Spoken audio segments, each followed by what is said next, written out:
Cadê, Douglas? Fala, meu Aham! irmão. E Como é que você aí? tá? Tudo bem?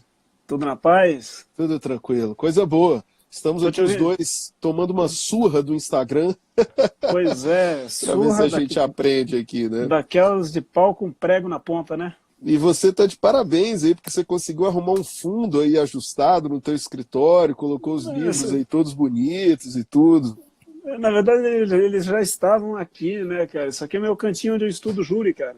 Eu fechei a persiana aqui, porque o meu escritório, eu vou até dar uma palhinha para quem estiver vendo, porque é uma bagunça. Deixa eu ver se eu consigo virar a câmera aqui. Quer ver? Ó.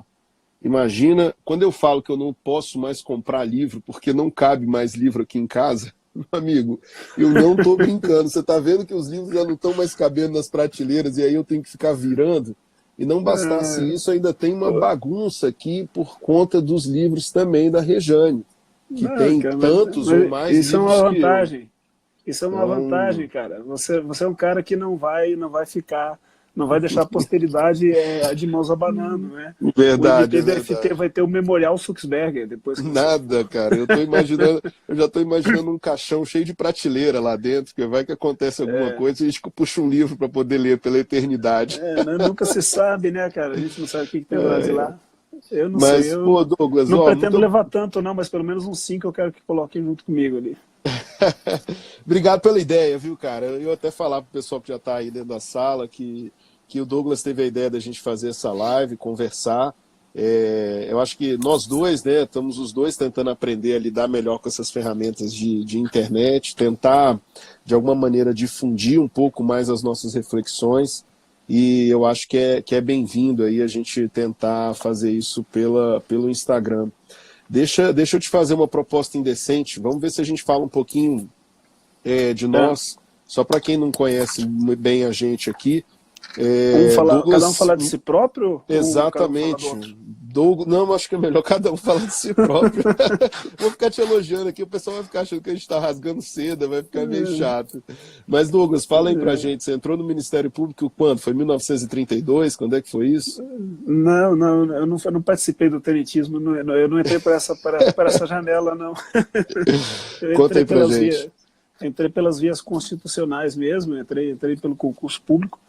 Entrei no ano de 2000, cara. Eu já tô, ano que vem eu completo 20 anos aí de casa e passei aí por uma série de comarcas e tô há 10 anos aí na vara do júri como titular. Mas Bacana. o júri sempre foi aí a veia principal, né? Nas comarcas aí por onde a gente passou, sempre foi o objeto principal do trabalho da gente. O júri e a segurança pública, né? Sempre foram as duas maçãs do amor aí, a gente sempre mordendo uma, mordendo a outra. E nesse caminho aí a gente acabou cruzando aí com muita gente boa, e entre elas aí você, Bacana. que a gente acabou conhecendo aí na ENASP, né, cara? Na Lá, antiga Estratégia Nacional de Segurança Pública, lá quando o pelos Conselho idos aí de. Nacional. E do É, 2012, 11? Quando? sei lá, acho que foi lá por 2010, 2011. Para quem não Lá por 2010, acompanhou, 2011, eu acabei indo para o Conselho Nacional no tempo da Thaís Ferraz, quando ela era conselheira, como nossa gestor querida Ana Rita, estadual. nossa Ana querida Ana Rita, Rita, promotora de baiana, justiça do MP da Bahia, comandava aí promotora do essa MP baiano. ENASP Brasil E afora, isso mesmo. foi quando eu passei a trabalhar um pouco no cenário nacional e acabei conhecendo essa figura aí que eu resolvi convidar hoje. E para quem eu passo a bola agora aí para fazer a sua autoapresentação aí. Bacana, viu? Para os meus convidados agora. Eu ingressei no Ministério Público do DF em 2003. Antes disso, ocupei alguns outros cargos aí. Fui defensor público federal, fui defensor público do DF. Cheguei a trabalhar como analista do TJ, analista no Ministério Público Federal também, na Procuradoria-Geral da República. Já plantei bananeira, já andei de cabeça para baixo, já fiz estrelinha na rua. Mas fora a brincadeira, a paixão é mesmo o Ministério Público, onde eu estou desde abril de 2003. E eu ia lembrar isso, né? A gente faz um trabalho bacana Brasil afora quando a gente trabalhou junto nas capacitações que eram feitas na época da Foi, priorização da persecução penal dos crimes dolosos contra a vida. Foi exato. uma iniciativa conjunta aí do CNMP com o CNJ, Isso resultou num trabalho... Haviam trupes que corriam o Brasil dando aulas, né? Capacitando Exatamente. as forças de segurança. Eu me lembro que entre vários dos conteúdos que eu ministrei na época, eu me recordo um específico de provas, trabalhar com provas técnicas, provas periciais, e também tinha um módulo de medidas cautelares também, que era... Sim. Eu me recordo que foi bem interessante. E aí eu fazia plenário. Eu fazia o último módulo, que era o plenário do júri. Plenário do júri. E eu fico feliz até por você ter resgatado esse tema, porque eu agora, já voltando para a promotoria, estou titular de promotoria de júri aqui no Distrito Federal. Então, apesar de um tempo afastado aí da atividade fim de promotorias ao longo desses últimos anos, devo retornar com alegria aí, porque o júri é um lugar desgastante, é um lugar complicado de se trabalhar, mas, como a sua própria história mostra, é lugar de apaixonados, né? Então, quem está lá realmente tem que trabalhar com muita paixão. Sem dúvida, sem dúvida. Começamos por onde, meu caro? Eu costumo dizer que o júri é a ópera do direito, né, cara? Assim como a ópera na música tá para música, o júri tá para o direito. É um ambiente onde o sujeito ou ele ama ou ele odeia. Não tem meio termo, né, cara? Se o cara tem jeito para coisa, ele se apaixona. E se ele não tem jeito para coisa, aquilo vira um martírio para ele, né? É por isso que você acaba tendo pessoas que vão para a promotoria do júri e espirram rápido, caem fora o mais rápido possível, ou tão rápido quanto podem, né? E outras que se perpetuam e ali ficam, né? Que nem um peno de cauda. Aqui está um exemplo, né? Perfeita metáfora. Perfeita metáfora. Por onde você quer começar, Douglas? Estou com o texto da Constituição aberto aqui, estou com o CPP aberto. Você quer começar conversando por onde? Não, cara, das ideias que a gente pensou aí, cara, eu achei interessante a tua escolha aí, cara. Júri e Constituição, garantia do cidadão e direito público coletivo subjetivo. Eu não sei se você notou que eu acrescentei no direito público subjetivo a expressão coletivo. Perfeito. Isso foi uma espécie de pegadinha da FAPEC. Por que esse coletivo no meio do direito público subjetivo? Né? Porque o júri é fácil você conceituar o júri como direito público subjetivo, né? Mas por que um direito público coletivo subjetivo? Onde que a coletividade passa a ser titular do direito público subjetivo do julgamento do tribunal do júri? Você consegue enxergar o julgamento do tribunal do júri como um direito da sociedade de ver o seu par ser julgado por ela própria, além, a par da questão da garantia do réu de ser julgado por ele próprio, a par da questão do júri como garantia? Você consegue enxergar esse outro lado do cubo, enxergar o júri como uma garantia social de ter os seus pares julgados por ela própria e entender isso como um direito coletivo? É interessante, Douglas, porque você tocou num tema aí que eu gosto e eu costumo até ser meio chato com isso, né? O que eu quero dizer com chato? Eu acho que o rigor no tratamento do tema, ele é uma postura indissociável para que nós possamos discutir os limites dos institutos. Nossa Constituição diz que o júri é uma instituição. Então, o cuidado com essa expressão ela é muito demonstrado pelo texto, quando ele poderia simplesmente se valer de uma expressão que mencionasse um procedimento especial, quando ele mencionasse, por exemplo, alguma forma de ingresso ou estabelecimento para esse julgamento por leigos. E a nossa Constituição, não que isso seja gratuito, chama o júri de instituição. Eu acho que os juristas, de uma maneira geral, costumam confundir o que sejam os direitos e as garantias. Há uma diferença importante, e isso reflete exatamente no júri. O júri, ele é a garantia, ele é o continente de um conteúdo, de um direito. Exato. E esse direito é o direito de ser julgado pelos pares. Essa dimensão é muito interessante, como você colocou, porque ela tem repercussões práticas bastante relevantes. Se o particular tem o direito de ser julgado por seus pares nos crimes dolosos contra a vida, igualmente os seus pares têm o direito de julgar o seu igual naqueles crimes que sejam os crimes dolosos contra a vida. Então, eu gostei da dicotomia como você apresentou, porque ela não permite olhares que sejam unilaterais ou que sejam enviesados, no sentido de ser um direito do acusado ou um direito da sociedade. É simplesmente um direito que é conjugado por titulares, que são pessoas, como as próprias pessoas submetidas ao tribunal do júri, mas igualmente pela comunidade que tem o direito de julgar seus pares nos casos dos crimes mais graves da nossa legislação. Eu gostei dessa análise tua, até porque, pensando um pouco pelo plano da filosofia, eu tenho até medo de tocar nesse assunto, porque eu acho que o próprio pensamento iluminista ele precisa de uma releitura hoje em dia. A velocidade da informação, a forma como a geografia mundial está se desenhando, ela demanda uma releitura do pensamento iluminista, do pensamento pós-revolucionário e tudo mais. Mas ainda que você utilize os vetores tradicionais, se você pensar na ideia geral do trato social, você vai perceber que a todo direito se corresponde, ou há correspondência, de um direito diametralmente oposto, na mesma direção, em sentido oposto.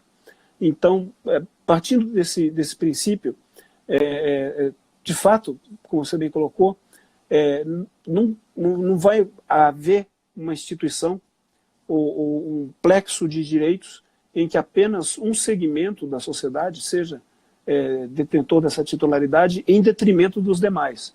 O júri ele vai ser garantia constitucional ao acusado, e dentro desse plexo de direito você vai ter que contemplar todas as demais garantias ou anexar a elas todas as demais garantias inerentes à plenitude de defesa e tudo mais, mas dentro desse contexto você vai ter que interpretar que a sociedade também é titular de uma série de direitos que estão vinculados ao julgamento pelo Tribunal do Júri, como o direito social à segurança, o próprio direito individual à segurança, porque no próprio artigo 5º, antes mesmo de a gente chegar no inciso do júri, se nós olharmos o caput do artigo 5º, perfeito. O caput do artigo 5º, ele elege 5 garantias individuais fundamentais. Uma delas é a segurança. Exato. Então, partindo da ideia de que a segurança contempla prevenção e também a resposta criminal, e o Tribunal do Júri ele vem contemplado lá mais abaixo como uma providência ou uma resposta do Estado aos crimes de homicídio, eu não consigo entender o julgamento pelo Tribunal do Júri como uma via de mão única, senão através dessa percepção também dele como uma resposta em favor da sociedade. Excelente. Não no sentido de necessariamente você ter uma condenação, mas de você ter a entrega à sociedade do direito a ela, ou do direito dela, de que ela decida se é correta a imputação que ali é feita, ou se não é correta a imputação que ali é feita, mas que a ela seja dado o direito de decidir. O que eu acho interessante que você colocou aí é que, justamente por talvez tratar daqueles casos que são os crimes dolosos contra a vida, por opção constitucional, não precisam ser só esses casos, podemos ter outros. Mas é interessante a opção do julgamento pelos pares, porque trata-se de uma abertura constitucional que justamente permite que no julgamento sejam levadas em consideração outros pontos, outros argumentos, outros fatores que não seja exatamente o julgamento do direito estrito. Né? Eu acho que isso é um ponto importante, porque anotar a possibilidade do julgamento pelos pares, ele é a possibilidade de abertura para o julgamento leigo. Agora, um ponto aqui que eu acho que é interessante, muito caro a quem trabalha com júri, Douglas, é que o julgamento dos leigos é um julgamento que não é que contraria o direito. Eu gosto de dizer que ele vai além das molduras e das barreiras do direito. Exato, o jurado ele é leigo, mas ele está longe de ser uma pessoa, um nécio, um estúpido ou um burro, muito pelo contrário. Muitas das vezes nós encontramos no conhecimento popular, no conhecimento das pessoas que não têm a feição mais técnica do direito, aquelas que são as razões que justamente justificam, sedimentam a própria razão e existência do direito. Eu sempre gosto de comentar que se nós não conseguirmos explicar para qualquer do povo o que sejam as mais sofisticadas implicações da teoria do delito e suas projeções dogmáticas nas questões atinentes ao homicídio, talvez o problema seja das teorias, e não exatamente da incapacidade do nosso interlocutor de nos compreender. Douglas, deixa eu só fazer um comentário aqui. Enquanto você falava, eu estava vendo aqui a lista das pessoas que estão nos acompanhando. Rapaz, só tem fera, viu? juntaram um monte de cacique para assistir 2 índios falando aqui, e tá muito engraçado, porque o que tem de colega nosso de Ministério Público, colegas procuradores de Estado, advogados públicos, companheiros meus lá do programa de mestrado e doutorado, alunos aqui da Escola Eu estou vendo Superior uma do série de Ministério amigos Público. aqui, né?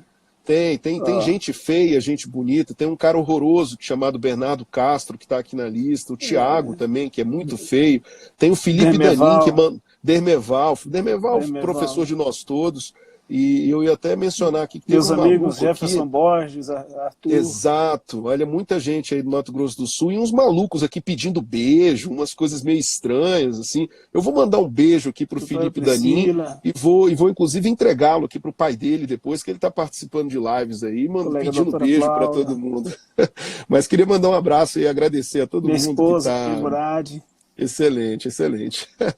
Mas fico muito feliz. Mas eu acho que é isso aí, eu gosto sempre de comentar, né? É interessante que haja essa confusão. Para quem não conhece o júri, tem algum tipo de resistência, muitas vezes olha no julgamento do leigo algum tipo de julgamento que seja estranho. O que você acabou de falar foi comentado por um colega aqui, que há muito preconceito nisso por parte das pessoas. Exato. Leigo não é sinônimo de burro, né? Exatamente, muito pelo contrário, às vezes a sabedoria está justamente fora das razões que implicam ou explicam o direito, né? Eu particularmente sou leigo em medicina. Não significa dizer que você não consiga cuidar da própria saúde, né? Não, nesse caso as duas coisas coincidem um pouco. Tamo junto. Mas isso não quer dizer, ou pelo menos não é, isso não quer dizer que eu seja burro. Ou se eu sou burro, não é disso que decorre, né? A minha burrice não decorre de eu não saber medicina. Ela vai decorrer de outra coisa, né? Não do fato de eu não saber medicina. Mas você está falando uma coisa interessante, e eu estou me recordando aqui de algo que eu sempre digo aos colegas, principalmente nos cursos de formação. Quando os meninos entram, às vezes a gente precisa dar aqueles cursos de formação que a corregedoria faz, e muitos perguntam qual doutrina você usa em plenário, porque eles estudam para o julgamento, para o concurso, normalmente com doutrinas de concurso, e aí chega o momento da posse, recebem a carteira, vão para a comarca e querem saber qual que é a doutrina de plenário. E a pergunta é simples, curta e grossa. O que você leva para o júri? E eu sempre digo a eles, em primeiro lugar, leva uma Bíblia, e em segundo lugar, algum livro que eu estou lendo. A Bíblia não por proselitismo, eu não faço proselitismo em plenário, não fico pregando lá, enfim, nada contra quem faz isso também, cada um, enfim, joga no time que lhe convém, mas eu entendo que ali existem muitas metáforas e há muitas relações paradigmáticas sobre a natureza humana que você tem muita dificuldade de encontrar num único compêndio distinto dela. Então a Bíblia ela me fornece muitos subsídios sobre a natureza humana. E o outro livro é alguma coisa que eu esteja lendo no momento. Pode ser uma biografia, pode ser algo de filosofia. Já levei coisas de matemática, eu já levei manual de fotografia, cara. E fiz no júri um paralelo entre lentes grande angulares e lentes teleobjetivas, porque a grande angular enxerga muita coisa, mas com pouca definição. As teleobjetivas enxergam muito pouca coisa, mas com muito zoom. E isso daí definiu a diferença entre duas testemunhas oculares, que tinham visto o crime, uma de muito perto e outra de muito longe. Mas isso fez o jurado entender.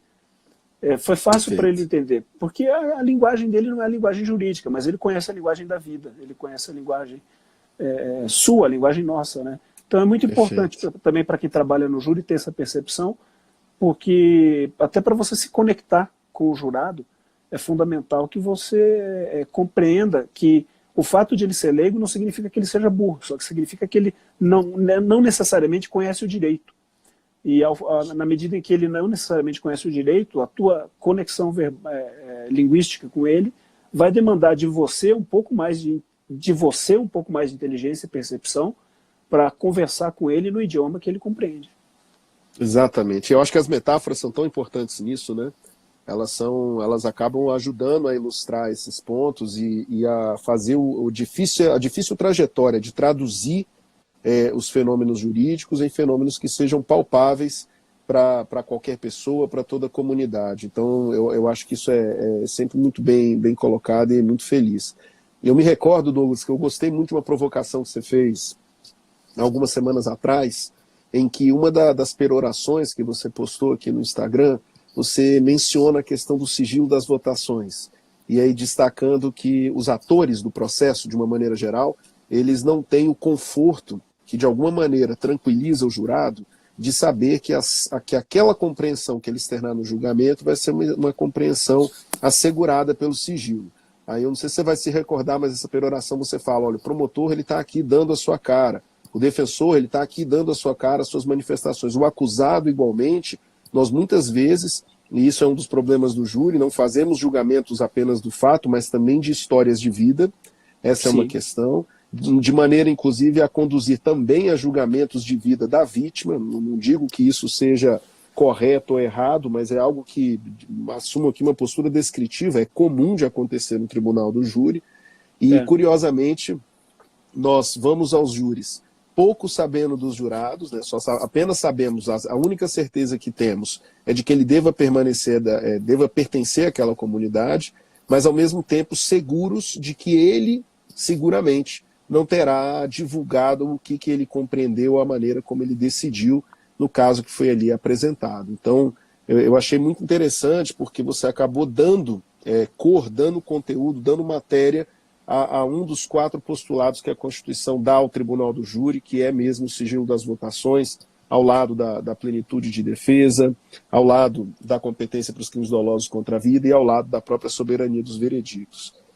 Achei muito feliz essa colocação sua e que, de uma maneira geral, atende ao que seja as razões, pelo menos de prerrogativas ou segurança que faça esse integrante da comunidade participar de julgamentos que são muitas vezes tormentosos, angustiantes. Exato. E que podem trazer problemas para essas pessoas, sem dúvida alguma.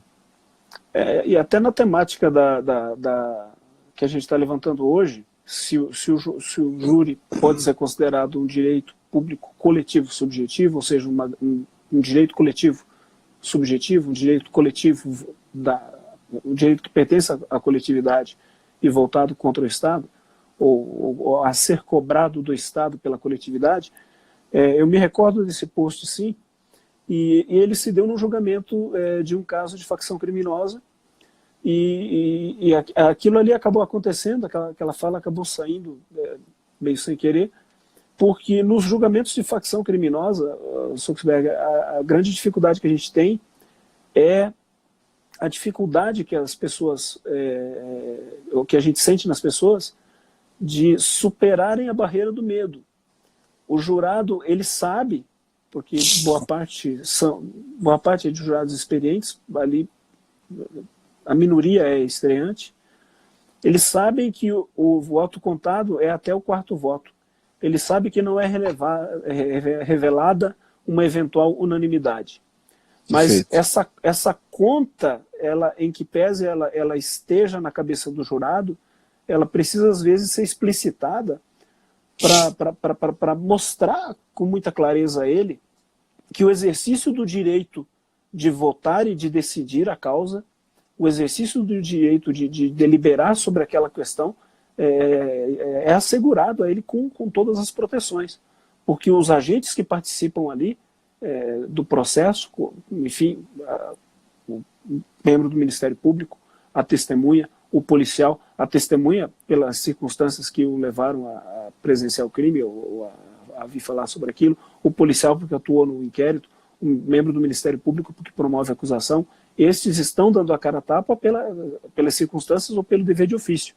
Mas ele, o jurado, ele está protegido e amparado por aquilo. Então, o sigilo da votação, quer me parecer, ele vem a ser um reforço desse direito, dessa garantia coletiva, subjetiva, que a sociedade detém, de cobrar do Estado ou de receber do Estado o direito de decidir ou de deliberar sobre os crimes dolosos contra a vida.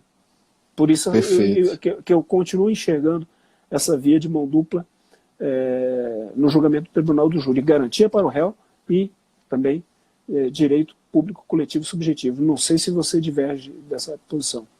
Não, não, concordo e acho que efetivamente essa tem que ser a construção e a abordagem. Eu tô vendo aqui que o Emanuel fez uma pergunta interessante em que ele questiona que se falta preparo real do acadêmico para lidar com o júri. Bom, isso é interessante. O nosso querido René aqui ainda fez um comentário dizendo que o júri tem cheiro de sacristia, né, para poder mostrar não só a ritualidade da coisa, mas igualmente a maneira pela qual o júri se processa e essas temáticas ganham bastante preocupação. Eu ia destacar aqui que essa questão da preparação do acadêmico para o operador do direito que trabalha com júri, ela acaba sendo também, muitas vezes, um auxílio, mas também pode acabar sendo um problema. O que eu destacaria aqui, o Douglas? Não sei se você vai concordar comigo. O diálogo na academia ele acaba muitas vezes confundindo o que seja respeito às complexidades dos temas tratados com o que seja complicação na hora de expressar ideias. Essa é uma coisa que contamina a academia, que igualmente contamina o mundo jurídico como um todo. As pessoas estão perdendo a capacidade de explicitar de maneira simples, clara e transmitir ideias. Se essa falha se mostra no júri, ela acaba sendo fatal para aquele que lá milita. Promotor, advogado, o juiz, quando se dirige aos jurados, se ele não tiver clareza na sua transmissão das ideias, ele vai ter um problema seríssimo pela frente, que vai ser não só os preconceitos construídos pelos jurados, que verão essa pessoa com distanciamento e muitas vezes podem até enxergá-la com uma certa soberba, como se ela estivesse se expressando de tal modo que de fazê-lo por meio de ideias inalcançáveis ou outras coisas. Então, esse preparo, de alguma maneira, se converter em algum tipo de sofisticação argumentativa, não a sofisticação bem-vinda no sentido da pessoa dominar técnicas distintas de argumentação, mas uma sofisticação que possa se confundir com um excesso de caráter prolixo na fala, ou mesmo de complicação, isso pode ser muito ruim. Então, talvez a crítica aqui não seja uma crítica dirigida ao acadêmico em si, mas ao próprio problema da academia quando ela não conversa com a necessidade que nós temos todos, seja no ambiente acadêmico, no sistema de justiça, ou mesmo dialogando com os jurados leigos, de sermos claros na exposição de nossas ideias, de conseguirmos construir e apresentar os casos da maneira mais patente possível, e aqui a advertência, sem que nós incorramos aqui em reducionismos, ou seja, explicitar coisas que são complexas não respeitando essas complexidades, explicitar coisas que guardam algum tipo de sofisticação de raciocínio e confundir a sofisticação de raciocínio com alguma questão de falta de clareza na exposição dessas ideias. Acho que a qualidade do tribuno aqui, eu acho que essa é uma qualidade fundamental a promotores e advogados que ali militam no júri, é a capacidade de comunicar, respeitando as categorias jurídicas que são ali abordadas, mas comunicar de maneira clara, direta, sem reducionismos e de maneira empática, a fazer com que aquele conselho de sentença consiga julgar a causa a partir de um bom conhecimento do processo. A questão retórica e do convencimento eu deixo para você, que você entende bem melhor disso do que eu. Mas eu queria destacar essa necessidade de clareza e simplicidade na fala. Mas não tenho o que acrescentar com relação a isso, não. Enfim, o máximo que eu posso fazer é utilizar uma expressão a mais só para reconfirmar ou reafirmar a ideia e o teu pensamento, que seria um ponto de toque, né? No júri você precisa de um ponto de toque entre quem fala e quem ouve, mas também você precisa de um ponto de toque entre o fato da vida, que é levado a julgamento, e quem vem a julgar. Então você precisa ter aquele ponto de contato entre o órgão deliberador, o órgão julgador, que ali exerce uma função quase divinal, né, de dizer pagarás por isso ou não pagarás por isso, e aquele fato da vida que pesa sobre o réu que está ali sendo julgado e que vai ter que responder, e ao final dessa deliberação pagar por isso ou não pagar por isso. E aí o risco do academicismo, né? Se você não interpretar esse fato da vida com uma linguagem correspondente à vida, sobretudo a vida que envolve autor e vítima, que envolve réu e vítima, a vida que entorna o crime, você precisa compreender isso. Por isso que muitas vezes a gente eventualmente vai a plenário, pede às vezes um privilégio, às vezes pede uma desclassificação, e às vezes vem um acadêmico no final do julgamento e diz: mas isso não seria o caso de um homicídio simples, não seria um caso de tal coisa? E aí você precisa entornar, e você precisa discutir e explicar que isto seria, muitas vezes, para você, que é um acadêmico de direitos, seria muitas vezes para você, que é uma pessoa que tem um determinado contexto, que vive num determinado caldo social, mas para aquela pessoa que vive naquele outro caldo social, os contextos são outros, as percepções são outras, então você precisa ter esse ponto de contato, essa pedra de toque entre o fato da vida, que está sendo levado a julgamento, e o órgão julgador, o agente julgador, que é o jurado, fazendo isso. E quando você tem uma pessoa extraída aleatoriamente da sociedade, isso tende a acontecer mais facilmente. A presença do acadêmico, ela traz, muitas vezes, esse pequeno risco. Mas eu vou ser sincero contigo, o que eu percebo, pelo menos dos acadêmicos que participam do Tribunal do Júri aqui, é que eles, quando participam do julgamento, é uma coisa meio como ocorre com a teoria do Big Brother. Eu te digo, eu vou te vigiar, e você se sente vigiado nos primeiros 30 minutos. Depois de 30 minutos, você não sabe mais que eu estou te vigiando. Você absorve aquela ideia, introjeta aquela ideia e já não sabe mais. Ele chega ali acadêmico de direito, ele chega ali com um monte de leis na cabeça, percebe que a tese é de legítima defesa, vem o artigo 25 na cabeça, mas quando ele começa a ouvir o fato em concreto, tal, ele emerge no fato, se envolve no fato, entra na questão de fato e decide pela questão de fato, na maioria dos casos. Estado de júri, né? É o estado de júri, né? Eu tenho a impressão de que ele também, o jurado acadêmico ou não, ele também entra no estado de júri. Isso mesmo. Decide por isso. Interessante. Vou ser injusto aqui com um monte de pergunta legal que está aparecendo aqui nos participantes. Aqui eu vi uma pergunta boa do Pablo Kraft aqui, que é um colega aqui do Distrito Federal. Sobre a absolvição por clemência. Né? A questão da absolvição por clemência, e aí houve esse julgado polêmico aí. A gente já tem até que caminhar mais para o final aqui, Douglas. Se deixar, passamos eu e você a noite inteira conversando, né? Mas vamos ver se a gente termina, pelo menos, comentando esse ponto que o Pablo pediu, e aí já fazendo a promessa aqui que a gente retorna depois para poder destacar alguns pontos melhor delimitados para atender a trazer algumas perguntas. Fazer um comentário inicial.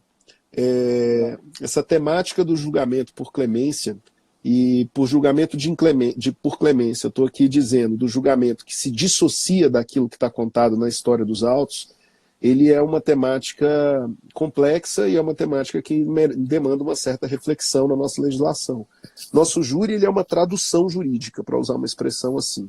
Ele tem um desenho que foi implantado, segundo alguns, até de maneira forçada, de outros ordenamentos. Nosso júri tem uma presença muito forte do júri inglês, mas na nossa tradução para o Brasil retiramos alguns pontos que são marcantes no júri, como, por exemplo, a deliberação dos jurados, os debates através dos exames cruzados na produção da prova em plenário e outras temáticas que caracterizam muitíssimo o júri. Um outro ponto também de tradução que eu destacaria, pode ser tema de uma outra conversa que nós tenhamos, é a ausência de autenticação das provas a serem utilizadas em plenário. Exato. O que nós fazemos é uma reprodução daquilo que se produz na fase de admissibilidade da acusação, e isso traz alguns problemas, quando muito, e isso traz problemas sérios no modo pelo qual o jurado avalia a prova em seu julgamento.